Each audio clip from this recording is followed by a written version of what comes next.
Hey, what is up guys, it's your boy Toy here. Today we will be talking about the new and upcoming patch of King's Raid, and with that is something that I'd like to address, and that is the stability issue. So for some of you who are aware, there's a notice that says announcement regarding abnormal crashing issues after the Android OS 12 update.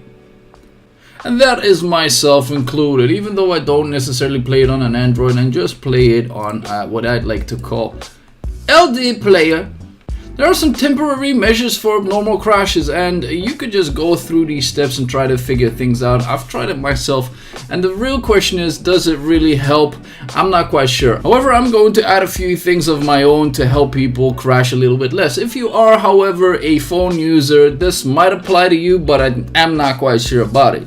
But first, let's talk about what emulator should you pick, because this is a question that I get asked on a daily basis. Which one am I using? I am using LD Player. Now the reason why I use it is for the macros itself. Do I use it for stability? Not necessarily. When it comes to stability and let's say my FPS, I would like to recommend Memu Player. Last on the list is BlueStacks, and BlueStacks is quite equal to LD. It has a pretty good macro feature, and overall its stability has enhanced over the course of time. And you might be thinking, now that you have listed 4 of these, like which one do you actually recommend for me?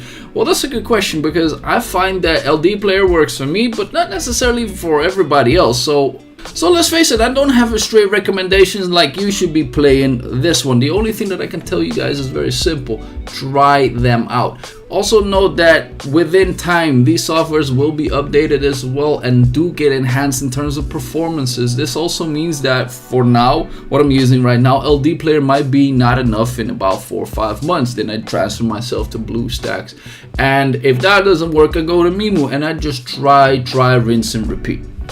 Now there's a few things in terms of stability what I do myself. So once I go to this single thing, go to settings, go all the way to my apps, and if I look at then King's Raid for instance, I can say uninstall, force stop, do whatever. I can also say in terms of storage is clear the cache, and honestly this is one of the things that I tend to do ever so often, and it does increase my performance by a little bit. But the other thing that I do here quite regularly, at least once every 2 weeks, once every 4 weeks, for a very specific reason, is I uninstall the game and reinstall it completely. Now, and you literally might be thinking to yourself, like, do I have to go through this every single 2, 3, maybe even 4 weeks? Yes, you might. And here's the thing, like, people are demanding stability into a game, and obviously Vespa isn't giving us that just yet. And we will probably have to wait until King's Raid 2 until we get a final stable client, or even the PC version if you will. But I'd rather take my matters into own hands and try different things out to try and make my game as stable as possible. So those are the tips for that. And then we come up at what is the patch. So we get 2 new costumes, a legendary feature which allows you to toggle your helm for both your Maria and your Jane. And the one thing that I'm actually excited for a very odd reason, is the deactivation of the Liberator House. The reason why I am actually excited for this is because I don't want to do those dailies anymore.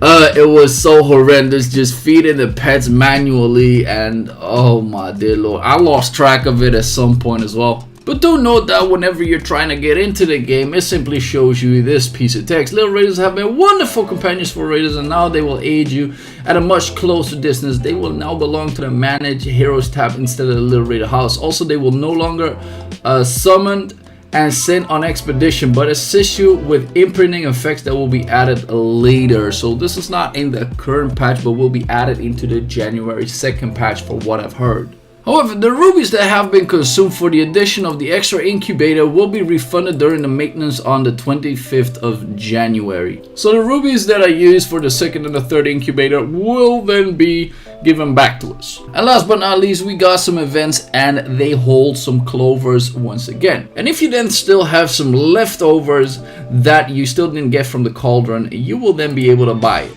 Now let's face it, this is all that the patch held, and there's nothing much to talk about at this point anyway. And I can imagine that some people are mad, thinking like, but we get patches every single 2 weeks. I think we're lucky at a point where we see updates every single 2 weeks, and now that we have a developer, now we have something to hold on to.